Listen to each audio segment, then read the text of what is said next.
পঞ্চায়েত নামের একটি web series সাম্প্রতিককালে খুব জনপ্রিয় হয়েছে। ফুলেরা নামের একটি গ্রামের কথা, তার সচিবজির কথা, প্রধানজির কথা, তার মেয়ের কথা আমরা সবাই প্রায় দেখেছি। এ নিয়ে নতুন করে বলার কিছু নেই। কিন্তু যেটা বলার আছে, এই সিরিজটাকে নিয়ে একটু বিতর্ক হচ্ছে। বিতর্ক হতেই পারে, যে কোনো জনপ্রিয় জিনিসকে নিয়ে বিতর্ক হয় আমাদের দেশে। এই সিরিজটা তো 3টে সিজন হয়ে গেছে, চতুর্থ সিজন আসতে চলেছে, এরকম একটা জনপ্রিয় জিনিসকে নিয়ে বিতর্ক হবে না তা হয়? তা বিতর্কটা কি? বিতর্কটা হলো, একদল দর্শক বলছেন বাহ, সিরিজটা তো বেশ ভালো, দেখতে ভালো লাগছে, সবই তো বুঝলাম, কিন্তু এই রকম গ্রাম মানে ফুলেরার মতো গ্রাম ভারতবর্ষে কোথায়? যে গ্রামে জাতপাত নেই, যে গ্রামে জাতপাতের ঝামেলা নেই, উত্তর ভারতে, বিশেষত উত্তর ভারতে এরকম গ্রাম কোথায়? গ্রামটা রাজনীতি, তাও থার্ড সিজনে একটু রাজনীতি এসছে, কিন্তু প্রথম দুটো সিজনে খুব মিষ্টি মধুর রাজনীতি ছিল। এবং থার্ড সিজনে এসছে সেটাও তাও বিধায়কজি নামে এক ভদ্রলোকের দৌলতে, যিনি সেই গ্রামের বাসিন্দা নন।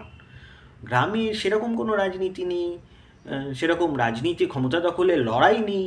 এরকম মিষ্টি একটা সুইট গ্রাম কোথায়? এ তো অবাস্তব।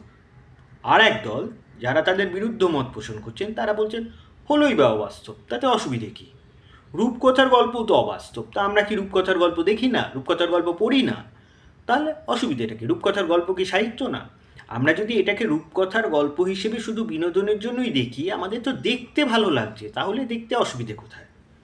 দুপক্ষের কথাতেই কিন্তু যুক্তি আছে, এবং এই তর্কের অবসান ঘটা খুব মুশকিল। সত্যি তো, সব শিল্পকে সিরিয়াস হতে হবে কে বলেছে? একটা জাস্ট বিনোদনের জন্য শিল্প হতে পারে না। আবার কেউ কেউ বলবেন না, শিল্প আলটিমেটলি তো শিল্প সৃষ্টিটা সিরিয়াসই একটা কাজ, তাহলে সিরিয়াস হবে না কেন? স্বয়ং চার্লি চ্যাপলিন কিন্তু এই বিতর্কের ঠিকঠাক উত্তর দিতে পারেননি। তিনি বার্নার্ড শর সাথে তর্ক করেছেন যে বিনোদন দেওয়া ছাড়া শিল্পের কোনো ভূমিকা নেই, কিন্তু নিজে যখন শিল্প সৃষ্টি করেছেন তাতে অনেক সিরিয়াস কথা বলেছেন। তো এটা খুব বলা মুশকিল, এই বিতর্কের শেষ নেই। যাই হোক, আমরা এই বিতর্কের মাঝেই অপেক্ষা করি পঞ্চায়েতের 4th সিজনে।